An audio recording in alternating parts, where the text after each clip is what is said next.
جی ناظرین، بالکل اس وقت ہمارے ساتھ ہماری بہن موجود ہے جن کا تعلق یاسین گلگت بلتستان سے ہے. آئیے ہم ان سے بات چیت کر لیتے ہیں. السلام علیکم. وعلیکم السلام. باجی کیسے ہیں آپ؟ الحمدللہ بھائی، آپ کیسے ہیں؟ ٹھیک ہے الحمدللہ باجی زبردست ہے. باجی آپ یاسین گلگت بلتستان سے کافی دور ہے، وہاں سے آپ کیا لے کے آئیے یہاں لوکرسا میں؟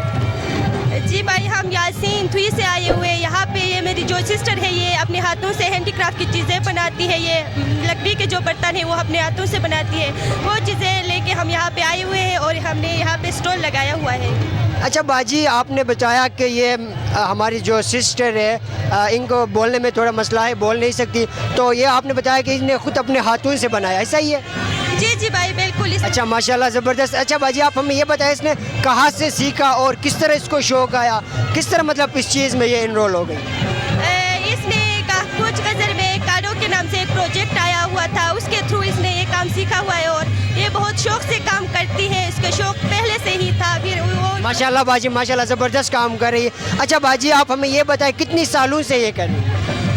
تقریباً 5-6 سال ہوئے یہ کر رہی ہے. اچھا، لوک ورثہ کا کہاں سے خیال آیا، کس نے بتایا اور آپ لوگ کہاں کیسے پہنچ گئے یہاں اتنے دور سے؟ لوک ورثہ کا یہ ہے کہ میرا ابو ٹوریزم میں جاب کرتا ہے، اس وجہ سے میرے ابو کو پتہ چلا، اس کے تھرو یہاں پہ آئے ہوئے ہیں. باجی تو کچھ نہیں کہہ سکتی، اس نے اپنے ہاتھوں سے بہت پیاری چیزیں بنائے اور یہاں پہ آپ اتنے دور سے چیزیں لے کے آئے. بکنے میں کوئی مسئلہ، بزنس وغیرہ آپ کا صحیح چل رہا ہے شاید؟ الحمدللہ بھائی شکر ہے، بزنس بھی اچھا چلتا ہے. یہاں پہ ہمیں اور بھی بہت ساری چیزیں دیکھنے کو ملتے ہیں. ہمیں بہت اچھا لگا ہے یہ میلہ.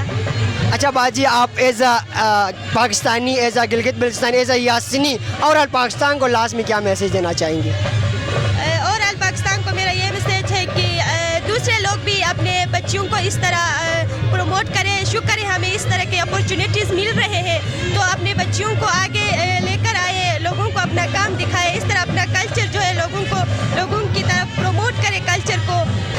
جی ناظرین، آپ دیکھ رہے تھے کہ ہماری ایک بہن تھی جن کا تعلق یاسین سے تھا. بولنے میں ان کو مسئلہ تھا. اس نے ایک اسکول کے اس کو جوائن کیا، یہاں سے اس نے ہینڈ کرافٹ کی چیزیں بنانے، جیسے کہ آپ دیکھ سکتے ہیں، کیمرہ مین اگر دکھا سکے تو اس طرح کی چیزیں بنانا سیکھا. اور ان کا پیغام، اور یہ یاسین اتنے دور سے یہ پیغام لے کے آئے کہ یہ کہ جو ہماری خواتین ہیں خاص کر ان کو یہ میسیج دے رہے کہ گھر نہ بیٹھے، اس طرح کی چیزوں میں خود کو انرول کر لے. اور بزنس کی طرح ان کا جو میسیج ہے موسٹلی بزنس کی طرح یہ آپ لوگوں کو متوجہ کرانا چاہتے ہیں.